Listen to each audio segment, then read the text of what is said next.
కానీ మానేపల్లి అని పేరు వినగానే అందరికీ గుర్తొచ్చేది మానేపల్లి జ్యువెలర్స్ అనేది. బట్ ఇప్పుడు కొత్తగా వినిపిస్తోంది ఏంటంటే ఈ దేవాలయం. అంటే ఎందుకో దేవాలయం నిర్మించాలని అనుకున్నారు అంటే అండి? 16 ఏప్రిల్ 19వ తారీఖున ఉదయం 6:45 రత్నాలు ఎన్నో ఉంటాయి, కానీ నాణ్యమైన రత్నం అతి తక్కువ ధరకే లభించే ఏకైక సంస్థ 6JVR. సౌత్ ఇండియాలోనే ద బెస్ట్ 6JVR. నా భార్య పేరు విజయలక్ష్మి. ఆమె లిఫ్ట్లో పైన టెర్రస్ పైన రోజు వాకింగ్కి వెళ్ళేవారు. అక్కడ మార్నింగ్ వాక్ చేసేవారు అనమాట. పైన ఉన్న ఫ్లోర్ 42 ఫీట్లలో ఉంది. అక్కడికి వెళ్ళిన తర్వాత అది ఏం జరిగిందో ఏమో అమాంతం కిందికి వచ్చేసిందండి. అందులో ఆమె ఒక్కతే ఉంది. అక్కడ నుంచి కింద పడిన తర్వాత మొత్తం మల్టిపుల్ ఫ్రాక్చర్లు, ఆ పెద్ద శబ్దము. 6:45 పొద్దున్నే అందరు నిద్రలో ఉన్నాము. ఆ కేకలు అందరూ ఇంటి అది పరిగెత్తుకొని వచ్చాం కిందకి.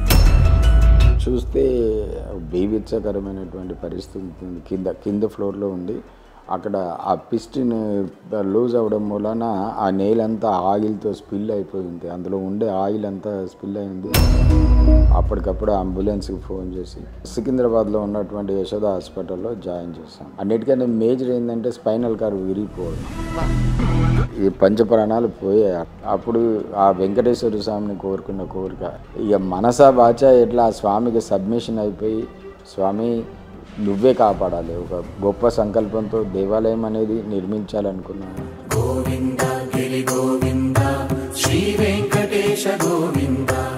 గోపి అని నాకు రెండవ కొడుకు, అతని స్నేహితుడు తిరుపతి నుంచి పలకరించడానికి వచ్చాడనమాట. ఈ విషయం తెలియగానే కానీ తిరుపతి నుంచి వచ్చాడు, తీర్థం తీసుకుని వచ్చాడు. దేవుడు తీర్థం తీసి తలపైన అప్లై చేశాను ఆమెకి. అరవడము మన మానవ ప్రయత్నం ఇంకా ఏం చేస్తాం, మనం ఊపడం అవన్నీ చేస్తున్నాం. అట్లా 10 నిమిషాలు 15 నిమిషాలు అయింది. ఉలుకు లేదు, పలుకు లేదు. డాక్టర్లు అందరూ అక్కడే ఉన్నారు. ఉన్నట్టుండి ఇట్లా పెదవి కలిపినట్టుగా వచ్చినట్టు ఆ స్వామివారు. ఇక దయ, ఎంత దయ అనుకోవాలా. ఆయనకి నేను మొక్కడం ఏంటి, ఈ పరిస్థితి రావడం ఏంటి, మరి ఆ తీర్థం ఆ సమయానికి రావడం ఏంటి. సినిమా స్టోరీలో ఉంది సార్. నిజంగా అసలు నమ్మసక్యం కాదు. అప్పుడు డాక్టర్ గారు కూడా అక్కడే ఉన్నాడు. ఆయన ఏమన్నాడు తెలుసా అండి, ఆపరేషన్ చేసిన doctor, now we understand somebody is looking at us. ఆయన పైకి చూపించాను నాకు. ఇప్పుడు అర్థమవుతుంది, పైనుంచి కూడా ఎవరో గమనిస్తున్నారని మాకు అర్థమవుతుంది.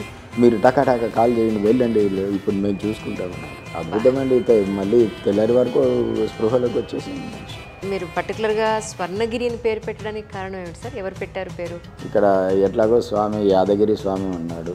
స్వర్ణగిరి అంటే బాగుంది, గిరి బాగుంది. బంగారం కూడా ఆయన ముంగట దిగదుడిపే. మరి స్వామి కూడా అలంకార ప్రియుడు కదా.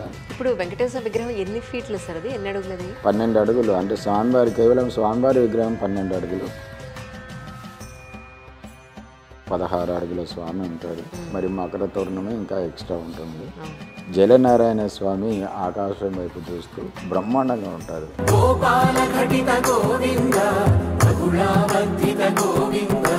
అంటే ఆకాశం వైపు ఎందుకు చూడడం అని మీకు అప్పుడేమైనా డౌట్ వచ్చిందా సార్? ఆకాశంలో ఉన్నటువంటి దేవతలు ఎవరైతే ఉన్నారో స్వామివారి దర్శనం చేసుకోవాలంటే ఆకాశం వైపు వాళ్ళకు కూడా వారు ప్రార్థించినప్పుడు నేను ఊర్ధ్వముఖం వైపు ఉంటాను, జలనారాయణ స్వామిగా మీకు ఆకాశంలో దర్శనం ఇస్తానని ఆ జలనారాయణ స్వామి ప్రశస్తి అప్పుడు ఆ జలనారాయణ స్వామి విగ్రహం చేయించి ఇక్కడే చెక్కించాము దాన్ని. ఆ విగ్రహాన్ని చాలా పెద్దగా ఉంటుంది. ఈ గుడి స్టార్ట్ చేసినప్పటి నుంచి ఇప్పటి వరకు మీరు ఇలా ఎన్నో విషయాలు తెలుసుకుని ఉంటారు కదా సార్, ఆశ్చర్యపోయి ఉంటారు.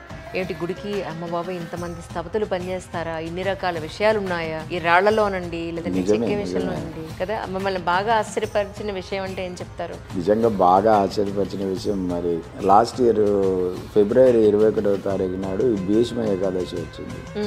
సూర్యరశ్మి అవి ఇంకా గుడి ఓపెన్ కాలేదు. స్వామివారిని అంతా అద్భుతం ఏం జరిగిందంటే సూర్యకిరణాలు 7:05 కరెక్ట్గా వచ్చి స్వామివారి పాదాల మీద